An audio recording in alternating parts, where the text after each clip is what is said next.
All right. It is Monday, August 15th, 2022, 4 p.m. Pacific. Not that any of that matters. This is as timeless as we choose for it to be. I am here with my guest, who is known as Lenny's Pots. And do you want to give a quick intro? And Yeah, then, yeah. great. I'm Sara. My last name is Lentz, which is why I go by the name Lenny, given to me by some dear friends, because everyone knows like seven Sarahs in their life, so it gets confusing. So I go by Lenny sometimes, by those closest to me. Yeah, and I've been doing pottery for about little over a year and a half again. And then let's see, I'm aging myself here, but about 10 years ago, I did it in college too. And that's where I first learned how to throw on the wheel. But yeah. Nice. What should we talk about? Where do you want to start? Oh gosh. I know, I a will loaded question. I mean, I will give that to you. Yeah, whatever questions you got, I'm here. I'll answer them. Open Well, book. why pottery? Okay, great start. Um, I mean, we don't have to start there. We can just, Originally it was like a extracurricular that you had to take in order to get your degree. It was like some form of art. And I had other friends who had gotten into pottery and they were like, join this class. And I was like, okay. And I joined the class. I am a very extroverted social person. And what that meant during the class was that you were supposed to have 40 hours of studio time outside of the class instructor's time. And I didn't do it. And came down to like the last 2 weeks of class. And I was like, shit, I have to do 40 hours of studio time. I'm going to go and do it. And what I learned in those 40 hours is that I was an idiot and then I should have been doing it the whole time because I really enjoyed it so very much. And for being such a social extrovert, it's kind of one of those things that's like, for me at least, I can do it and it keeps me busy enough to where time will just fly by and I love it. It's a creative outlet. I'm a shit painter, I'm a shit writer. But I really wanted to make something. And so I found pottery to kind of be my niche. So I did that in college. The class ended and I was like, I really liked that. Maybe one day I'll do it again. And then took a global pandemic, a bout of feeling pretty helpless, feeling a little depressed. Myself and my best friend and two other girlfriends kind of were all feeling similarly, and we were looking for something to do that was creative and we could do together. And I was like, why don't we try pottery? And I found a lovely woman here in Seattle who teaches from her basement. And so the four of us went to this woman's home and she taught us the basics of pottery. I ended up loving it once again. And as of a couple months ago, I bought a pottery wheel and I keep it in a studio here in Seattle. And I get to do it whenever I want now. And that's the best. And yeah. So yeah. that's amazing. Sorry, there is gardening happening outside Oh no, that you're I fine. can't control. Um, but that's amazing. What was it like getting your own pottery equipment? Oh yeah, it was scary to be totally honest. It was kind of like one of those things where it seemed really aspirational for a long time. Um, but I was at the studio and that the woman runs, and you have free studio time, and I would want to go at all these weird odd hours or like whenever I wanted, and that wasn't really available because she has so many students and she teaches classes and this or that. And it kind of just became one of those things where I was like, gosh, this would be so much better for me if I had my own equipment. But it's very expensive. I didn't have anywhere to put it. I was like, I don't have I live in a studio, so there's nowhere to put it here. And yeah, there's a lot of intricate things that go in with pottery, because you're mixing different glazes. The kiln was also another issue. I was like, I don't have a kiln either. If you buy a wheel, now you have like all this stuff. Now you need a kiln to throw and fire in. And kind of like a couple different things fell into place. I have a very dear friend who runs kind of an artist, God, I wouldn't call them an artist collective. They run a creative space out of Seattle. Is this the Odyssey? No. So, Oh, different one. my friend Duffy and Stefan, they run a Seattle-based collaborative artist group exploring the intersection of art and commerce. But it's my friend Duffy, and I was at Art Basel in December of 2021, and I was talking to him, and I was like, I love pottery, it's the best. And he's like, why don't you get a wheel? And I was like, they're expensive, and I have no place to put it, and I don't have a kiln, and was kind of saying all the different challenges. And he's like, if you get a wheel, you can keep it at our artist studio, and we have a kiln. And I was like, oh my No God. way. Why do Yeah. they have a kiln? Because they build this phenomenal, beautiful art for individual owners or businesses, wherever. Like, I actually was at their studio today, and they were making something for a person out in LA, for example. But they're incredible, and I encourage everybody to look this up. But what was really incredible about the whole experience was that this person, who I looked up to as being a phenomenal artist, their work was being showcased at Art Basel, for example. And he was so encouraging, and he was so supportive of the idea of little old me, who is basically making just basic level pottery. And he was like, you got to get a wheel. You got to do this. You're so passionate about it. And that was kind of like the first push that I really needed to believe in myself. And at that point, I was like, okay, I'm going to buy a wheel. And so I kind of set out on the journey of like buying a wheel. It takes a little while because they were all back ordered at the time. And the other hurdle a little bit is that the neighborhood that I live in is like 20 minutes away from the neighborhood in which they have their artist studio. So I was like, oh gosh, if I buy a wheel, am I going to go that much? And so I kind of like really wondered and pondered about it. And I was like, I don't know if I should make the investment. And then but I was like, every time I saw Duffy, he was like, when are you going to buy the wheel? You got to buy the wheel. And so it kept encouraging me. And it was so lovely and so appreciative. And what ended up happening is that a couple other things started falling into place. So my friend Henry, who I met in March of that same year, in 2022, he was building out this space in my neighborhood where one of my other artist friends, Ariel, was going to have use of the space. And his whole idea, Henry's idea, is that he wanted to create a space for himself to be able to do his craft, which he welds and builds and does a little bit of everything, but also have a couple artist rooms where people could take on residency. And then at the end of it, there's an event space at the Odyssey. And so they can have like a gallery opening there. And he wanted to really create a community space for up and coming artists in Seattle. And so when I was talking to him, and I had made some comments about, wanting to buy a wheel, and he was like, well, if you buy a wheel, just store, like, you can store it here. And so it was, and Ariel, my friend, was like, do it in the same room as me. We could have our own little, like, cute girl art studio space where we can just be each other's hype man. And that's sweet.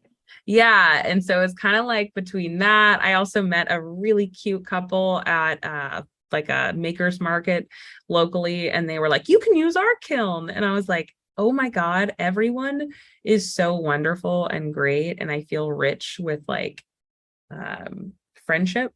It sounds so cliche. And because of that, I finally dug in, and I stopped dragging my heels, and I placed an order, I believe the Friday before Memorial Day. I placed an order for my wheel and then I got it like 6 weeks after that. So I've officially like had my wheel and had my space for, oh gosh, like 2 months now, 3 months. Oh my gosh, recent. So it Yeah, just happened. really, really recent. Yeah. But I've been making the stuff for, quite a bit. And so now I'm using like, I buy my clay, I buy all my tools, and I have like my space. And I've spent many nights at the Odyssey, and it's the most amazing space. So I appreciate having access to that, and all my friends who were so encouraging to get me there as well. That's awesome. I love that. It really sounds like every possible opportunity just started opening up and blooming to like draw you in toward your passion for pottery to the Yeah. point where like you couldn't say no. You just Yeah. had to just get it. Yeah. It was one of those things where like, do I necessarily have the budget to buy a potter wheel? Probably not. This could be my one financial decision as of late that like people might question, and that's fine. Is this But like car money or yacht money? no, like my pottery wheel is like I think it was like $1,800 just for the Okay, that's wheel. sizable. That could Yeah, be a car. yeah, exactly. And so it's just like, and it's a nice to have, not a need to have. Right. But what I will say is really a need to have is the time spent doing pottery is just such a mental break for me. It's so challenging and it's so hard, and like there is no way around that. But I am my day-to-day job is very like partnership space. It's a lot of talking, it's a lot of brainstorms and things in that way. And this is such a different thing, and it's solo. It's like only me, my hands are the only ones touching the clay. And so it's so drastically different than what I'm used to from a day-to-day perspective. It's very enlightening and eye-opening, and mentally speaking, it's definitely something that I needed. And so to have that outlet is priceless. And Yeah. when I started realizing that too, it made the costs okay. And I feel very, very, very fortunate that I can say that, because I know not everybody can. And I think that that's a big barrier. And I hate that schools are always underfunded in their arts, because that's a really important thing to set people up mentally for well. But yeah. Yeah. So, I love that you mentioned for mental health because especially if you're doing like a day-to-day job where you're around people all the time and talking and building or maintaining relationships, at some point you do need like the opposite to balance yourself out, balance out your energy, recharge, recalibrate your own self. And it's awesome that like you found that through pottery because you get to be by yourself and maybe even quiet and like just reset like everything about yourself. So in a way, like the investment toward your pottery really is like a self-care budget. For me, it's like you shouldn't have a budget for self-care. It should just be living costs and just be part of like your health overall. And to your point, it is very interesting that places like schools or other maybe like public spaces that have access to those tools don't keep them up or don't have like ready access to everyone. So in some ways it feels like a luxury. yeah, it does. And I think it's interesting because like a lot of people obviously spend so much time and they give so much budget to different like sports and things like that in school. And I think that that's great too, because that serves a purpose. But I think there's definitely an underserved market for like the solo projects, like doing pottery, Mhm. or anybody who paints, things like that, photography. That in schools I wish they encouraged as much as they do sports, which granted I haven't been in high school for a lot of years, but so things might have changed, but I don't think they have, based on all the conversations I've had with high schoolers. Yeah, same. Well, I guess I should introduce our other guest, which is the neighbor gardener. I was like, oh my gosh, there's another person on here. What's happening?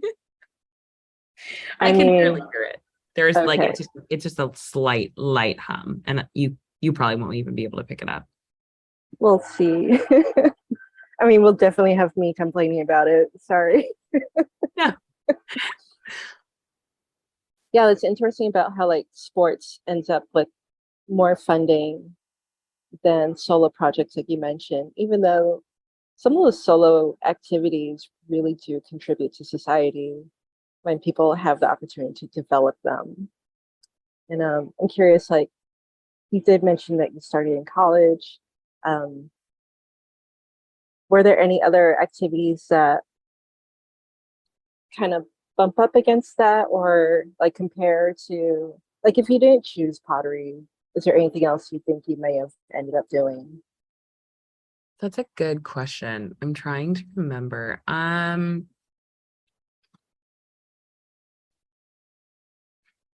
No, not necessarily. I mean, I do spin classes. That's probably like the other thing that I do for my mental health the most. But I didn't do that in college. I didn't do that until probably like 7 years ago. Um, but yeah, another just solo thing that you can just do alone. Yeah. I'm like really bad at painting. Like my What's uh, bad? What does that mean? I don't like any of the things in which I have ever painted, and Okay. I don't think I'd ever want to give them to somebody. Whereas with my pottery, at least I like feel good enough about it to give to other people, and to sell. But like the person who I share the space with, Ariel, I mentioned earlier, Mhm. Ariel Pero, she's absolutely incredible. And her paintings are like, I was in the studio the other day and she was painting coffee beans for a project, for a very large coffee roaster that started here in Seattle.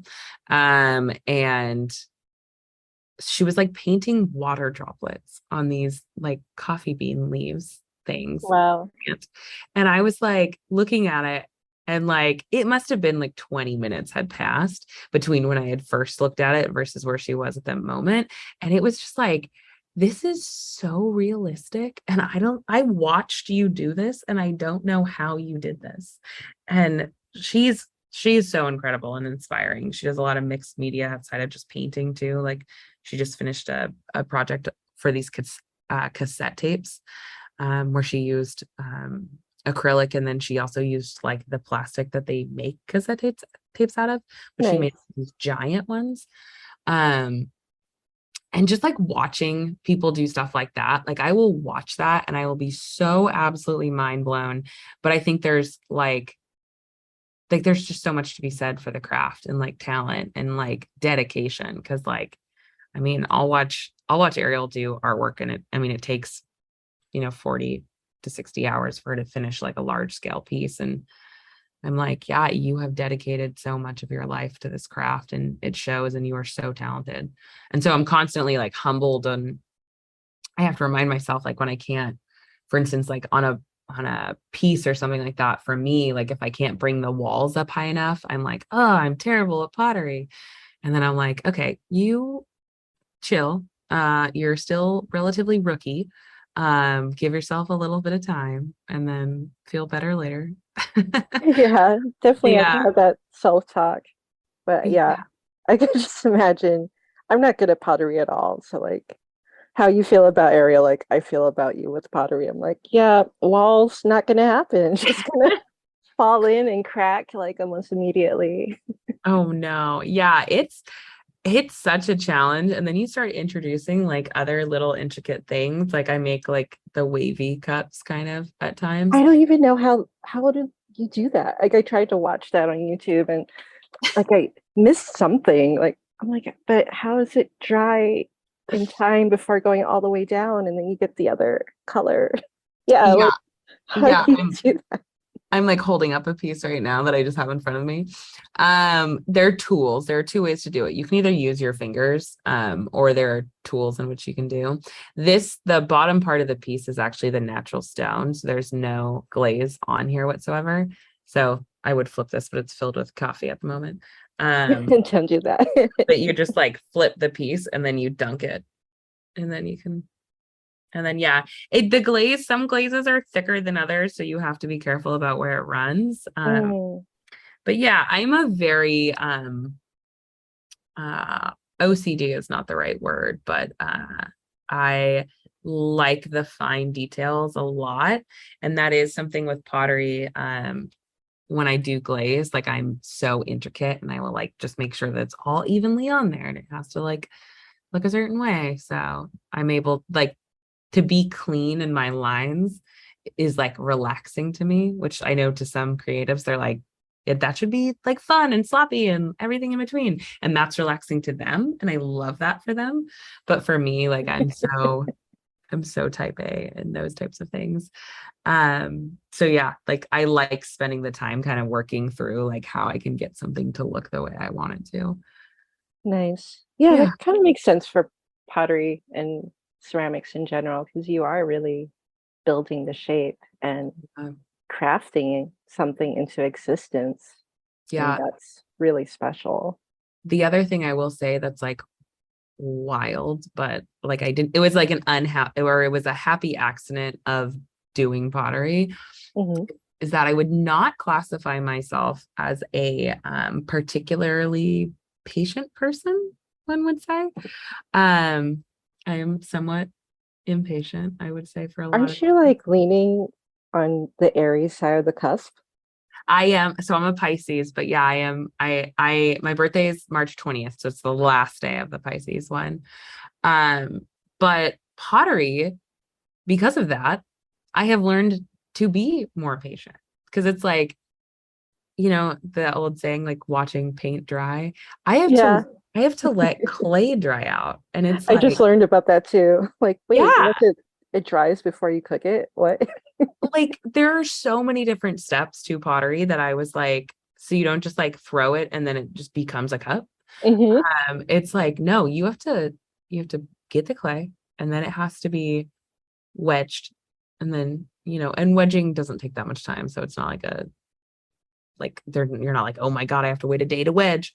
No, it takes like a minute or a few. And then you throw, which is the fun part, I would argue.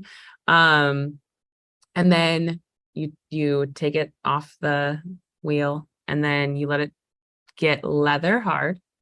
And then once it's leather hard, you then trim it. And then once you trim it, it's like final form, quote unquote, of clay. So that's kind of one of your last times to really be able to like shape it. Um, Mm, okay. and I was then about to ask, like, did we shape it already? yeah, so it's already, so you shape it on the wheel with what I do. You shape it on the wheel, but Yeah. this is when it's leather hard and when you're trimming it is also when if you wanted to add a handle, you could, or if you wanted to add Oh. some other details of clay on there, you could. But once it dries, it gets to we call it bone dry, or greenware. And once it's at that stage, then it's dry. All All any the liquid, moisture. yeah, Yeah. all the moisture is evaporated out of it. And then you can bisque fire it. So between when you wedge it to when it's dry, depending on when you do its leather hard stage, I generally will throw it and then either the next day or the day after that, I will go in and trim it. And then you let it dry all the way out. You're talking about like days in between here. And so that's a long time. I Yeah. have trimmed it. If it's like a sunny day, sometimes I'll throw it and then I'll set it outside in the sun and let it kind of get leather hard and I can trim it same day occasionally. But it's like I've never had a piece like go bone dry in the same day. Like you're just not going to get that really unless you're in like Wow. Arizona or a super dry heat maybe and you leave it outside. Right. Um, but so we're talking days already. And then you have to take it to the kiln, you have to bisque fire it. For someone like me, I don't have a kiln, so I have to like drive it somewhere or do this.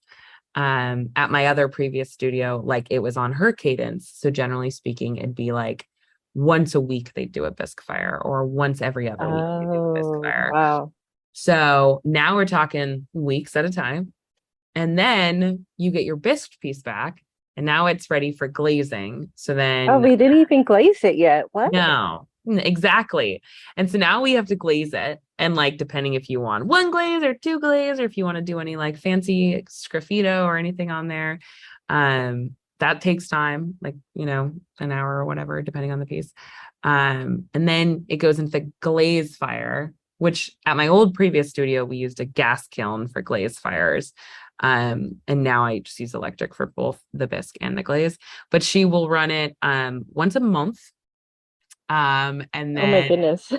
yes. It is a So lot of time. at my previous studio, for me to go from making the piece on the wheel to final product, completely glazed, glaze fired, good to go, put in the dishwasher, whatever, it would sometimes take like 2 months. If it didn't make it in time for the glaze firing, or if there wasn't room for it and I had to wait till the next one. Like, I have a stack of plates. I have 4 plates that I'm like so excited because I like glazed it a certain way and I'm really excited to see it. And I think I made the plates. Oh gosh, I made the plates in like May, I want to say. And it is Wow. August. No, I made the plates in June. I made the plates in June. It is now August. They have still not been glaze fired. And like, your girl has had to develop patience in a way that I never knew I would need to in pottery. But That's amazing. yeah, I don't know if I'm quite there, because like I like am still like eagerly awaiting these plates, but I'm also like, I'll get them when I get them. We'll see them. There's layers to this with Yeah. patience. Yeah. How's that shown up for you in other areas of your life? Like, how's like your practice in ceramics influenced other areas of your life? I think it's made me a little less of a perfectionist, to be honest. Like, I still very much so like want everything to be perfect, but I think there are just times in which I'm like, yeah, the walls might fall over. That's okay. Like, start again. Like, the clay isn't going anywhere. You're just here. And so I think it's like really also given me space to be creative, and like I take more creative risks too. Like, I'm Mhm. trying really hard to make a sake set right now. And like, in theory, that sounds super easy. It's not, because I want it to be, I like have a very particular idea of what I want it to be in my mind. When you say sake set, you mean like the little cups in the carafe? Yeah, exactly. And Nice. yeah. And so like, I also like, a thing that I do now is when I go places, I look at things and I'm like, can I make this? How would I make this? Like, I'm going to Google how to make this potentially. And like, so I stop and kind of like appreciate things a little bit more, I think, when I go and shop around. Cause like, I really love that with pottery, it's like functional art. And that's not to say Mhm. that like a painting or something else isn't functional art. I think it's functional in its own way. I think with cups and plates, and like I make like pour over coffee sets and things like that. And Mhm. it's like those things have like a functionality in your day to day that is kind of like, I don't think I realized beforehand like how much I would see pottery every day. And I think by doing it, or get inspiration for pottery every day, which I think Wow. anybody who does any type of art probably gets these things. But because I didn't do an art really beforehand, I like didn't realize how much I was kind of missing that in life. And so Mm. now that I have that, it's kind of cool. Different way to look at things. Yeah. I like what you're saying about how you'll start noticing objects and wondering like, oh, wonder if I can make that. Ah, yeah, I follow. So like on my, I have a, obviously, this, I have a pottery Instagram, and Yes. like I only pretty much follow pottery accounts on that Instagram. And it's just Oh. like, so that way when I'm in that mode, if I'm like, I need inspiration, I can just go directly to that. And then I'll have like a feed of different, artists that I either have gotten inspiration from before, or that I just really like their style. Um, and so like before I go to the studio, sometimes I'll just like bookmark different things. And then when I get there, I might attempt different things that I see. And yeah, I just try and do. Just do. Yeah, because it won't happen if you don't. Yeah, Pretty much. exactly. Well, and the other thing about pottery that is like, I'm sure I know very little about other forms of art. So like, forgive me if I'm saying something that they also You're have. talking to a non-artist here. I mean, I'll say that, but and people will say the opposite, but I like just doodle and write. Like I'm Yeah. not like a trained artist at all. Yeah. No, you are. We're all artists, really. We all are. Yeah. I like that. um, but so with the clay, you can reclaim clay. And I think that's kind of fucking cool in the fact Yeah. that you get to reclaim your mistakes into becoming like whatever you want them to be. And like literally, like there was a cup the other day that I made, and when I was trimming it, I hit it the wrong way and it fell on the wheel and it got super disordered. And I was like, well, this is ugly now. And it wasn't salvageable. Like I just was like, okay, so you toss it in the reclaimed clay area. And then Wow. Okay. I'll go in and I'll add water to it. And there's a whole reclaiming clay process. And Okay. basically, like, you then get to, the clay is usable again. Then you get to use it again. And like, there's this process of like, any of your screw ups then become not screw ups. And that's kind of cool. And I'm like, okay. And I think about Hmm. that in life all the time. I'm like, I didn't screw that up. It's just reclaimable. I'll reclaim it later. I like that. Yeah. It's definitely different. Like in cooking, you can't really do that, or baking. Not easily, no. So yeah, it's kind of it's a beautiful little thing. And I'll come back to it. You know, you reclaim clay like once you get enough that needs to be done. Hmm. But yeah, so Is that when like maybe the clay might change colors or end up spotted with other clay, or do people um organize it differently? you generally have to reclaim, I believe, with the same clay. So I just use the one type of clay. And yeah, I have not started doing any of the swirly stuff yet. You just, the main thing for that is you just have to get clays that are the same firing and generally the same shrinkage. That makes sense.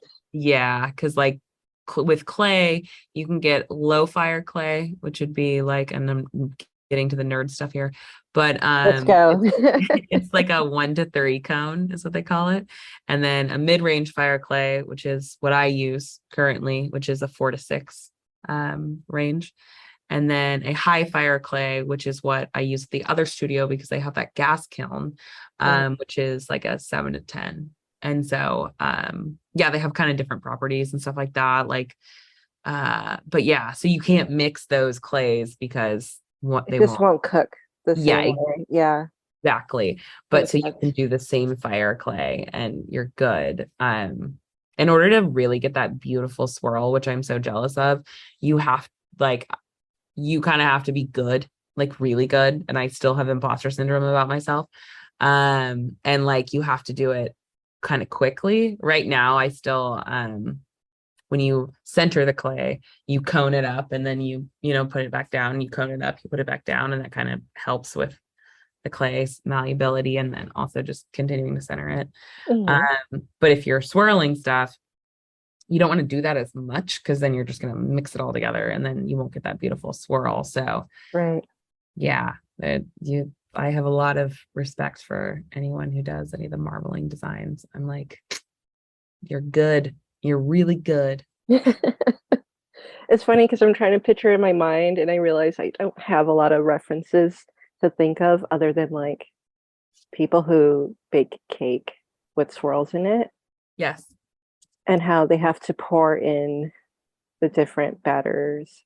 Have you ever done that? Oh man, probably not for several years. Okay, I have done that before too.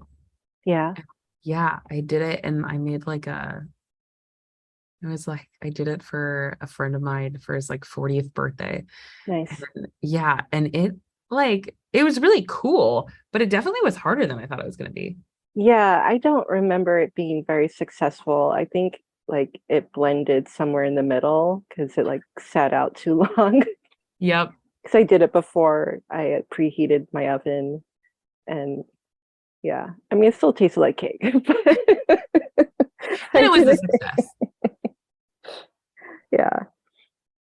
Wow. That's amazing. Yeah, there's so many. Baking's like the other thing that I just like to do a lot of, but yeah, Nice. yeah, it's funny. I was trying to find a photo of like a good marbled cup, and I was like, there's no need to. We're good. Yeah, no one's gonna see it. No. Well, no one listening to this is gonna see it. Yes, Or at least exactly. we don't know. There was no intention for sharing Yes, video here. yes, that's good. That's good to know. Yeah. Um, Yeah. What else you got for me? I mean, if we go deeper in the rabbit hole, I'm pretty sure we won't make it out for another 3 hours. Oh my gosh. um, but it would be cool to do another chat where we go deeper.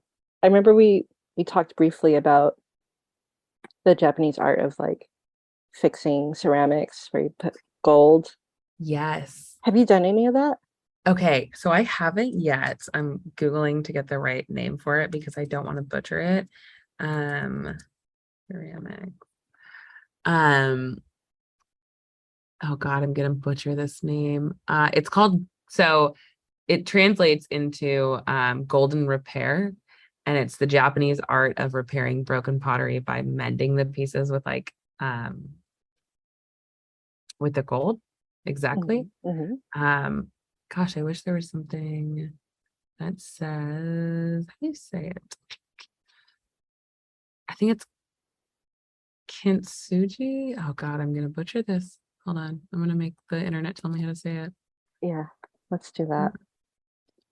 Yeah, so the idea is kind of that it's like that nothing's really like broken if you do it appropriately. Right. Let's see. Mhm. Oh, kintsugi. Yeah.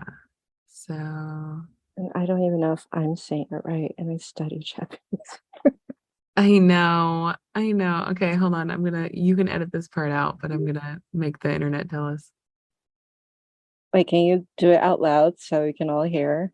Yeah, here. It is a word composed of two Japanese words, ken, which means golden, and tsugi, meaning joinery or repair.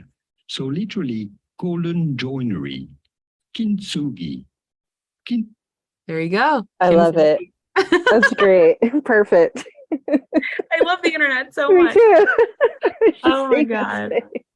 Yes. And it's so great. And I just think that it's such a great thing, that you're like, oh no, I've destroyed this beautiful thing. But then they're like, no, you can fix it. Everything's fixable. Yeah, I love that as a philosophy, like you mentioned, where you don't have to worry if it breaks. It can be fixed and repaired. And even with like the reclaiming of clay, like that's pretty awesome. Yeah.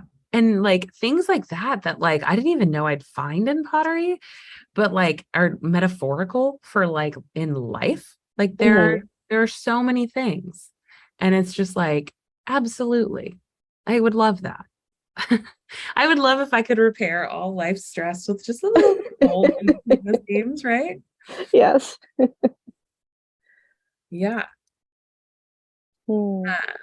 Yeah, no, like that is like a really beautiful thing. I think like we talked about, reclaiming the clay is really great. And I also just find like, I will say the most amazing thing that has happened to me through my pottery journey is like, I talked about Duffy, I talked about Henry, I talked about my friend Ariel, like the encouragement from my friends, from people that like I barely know who see my pottery, and they like, they're like, oh wait, you do pottery. Like I've seen you on so-and-so's account or something like that. Like it's so wonderful and it's so great. And like, I don't think I've ever had a sense of that in like some of the other communities I'm a part of just the encouragement of like, yeah, just the encouragement is so wonderful. And I am so thankful for Duffy and Henry and Ariel for really continuing to encourage. And we just added another artist in the studio as well, Jasmine. Nice. And like she had coffee in the studio the other day, and I was like, oh, I have pour over sets. Do you want to use one of the pour over sets? And she's like, oh my gosh, yes. And so like, we kind of had this like little moment where I got to give her one, welcoming her into the studio. Oh, But then she was like, this is so cool. Like, can I buy like, are you selling these? And like, kind of was asking other questions about them. And it was just like, things like that is just encouraging. And it's just fucking cool. It's really cool. And I feel like I talked about imposter syndrome just a little bit. And it's just like, I have a lot of that. And so having like the nice, constant inflow of people that are supportive is just so great. That's it. It's just wonderful. It's just, and I'm so incredibly fortunate for it. that's so awesome. Yeah, I just love it. I feel so lucky. What would be some great like closing words you would say to anyone thinking about pottery, ceramics, or just art in general? I'm going to take a page out of what I just said. And I mean, encourage yourself, like go for it, try it. It can be expensive, and there can be some, like, I've seen gatekeeping in fine art area. And like, I mean, what I talk to with like my friends is like, just do it, try it, see what you like. Pottery is great for me, but like, it doesn't have to be great for you. Like there could be other outlets that you have for it. Like I don't know, do it. It's great. If you can find, my words of encouragement for how to do it cheaply is like, check multiple places. I at first I didn't think I could afford to go to the classes because they were kind of expensive. And I was like, I don't know if this is just something that I want to do or if I'm going to like actually enjoy it. And so definitely source around, like a good studio that kind of fits your vibes, and then like encourage each other. Like, don't yuck somebody's yum. If they make pottery differently than you, then that's great. That's their style. Have your own style. But yeah, just encourage each other. Find your little tribe, find your little community, and then really just do your thing. It's the best. I love it. So tell everyone where they can find Lenny's pots. They can find my Instagram. It's just at Lenny's_pots. And then hopefully whenever this is released, there will probably be a website maybe on there where people can buy stuff. I do a lot of small batches, so Yes, we talked about how long it takes. Exactly. I have like 30 pieces right now that need to get bisque fired, so then I can glaze, and then Glaze Fire, and then they'll be up. Then I'll put them for sale. So amazing. I love it. yeah. So, yep. Thank you for giving me this opportunity to speak about it. Yeah, I don't think I've learned as much about ceramics as I did before this. So I'm super grateful for that as well. Yeah, no, of course. I'd love to talk about anything and everything with you, Rip. Thanks. And that concludes our chat with Lenny's Pots. Yay.